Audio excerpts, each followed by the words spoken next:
Dans le contexte de la mise en œuvre du projet de Centre d'excellence africain, l'Université Gaston Berger a bénéficié d'une subvention d'un montant global de 8 millions de dollars accordée au gouvernement du Sénégal par l'IDEA pour le projet de Centre d'excellence en mathématiques, informatique et TIC, CAMETIC. En fait, le projet CAMETIC est né dans un contexte où des enseignants de l'UFR Sciences appliquées aux technologies, qui est une UFR qui est à l'Université Gaston Berger de Saint-Louis, ont décidé de mettre en avant tout ce qui est enseignement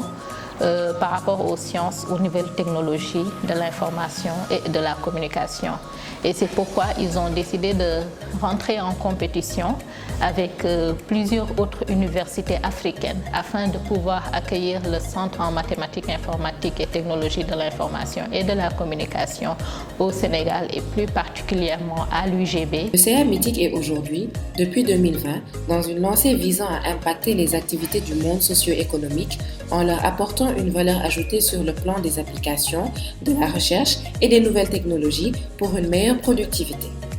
Le centre a comme mission la contribution au développement des sciences, des technologies, L'impact, comme je peux le dire, c'est plutôt renforcer la formation des ressources dans les domaines des mathématiques, de l'informatique, des nouvelles technologies de l'information et de la communication. Comme vous êtes censé le savoir, l'Afrique est en retard, notamment sur le plan des sciences et des nouvelles technologies. Et donc, c'est ce qui a motivé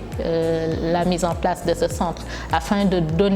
doter le Sénégal, la sous-région et l'Afrique de ressources compétentes capables de soutenir le développement et que l'Afrique ne soit plus en rade parce que, comme on a l'habitude de le dire, beaucoup de dirigeants africains ont tendance à le dire, l'Afrique c'est le continent du futur, c'est l'avenir. Donc pour se développer, il faut beaucoup insister sur l'aspect formation et doter également les ressources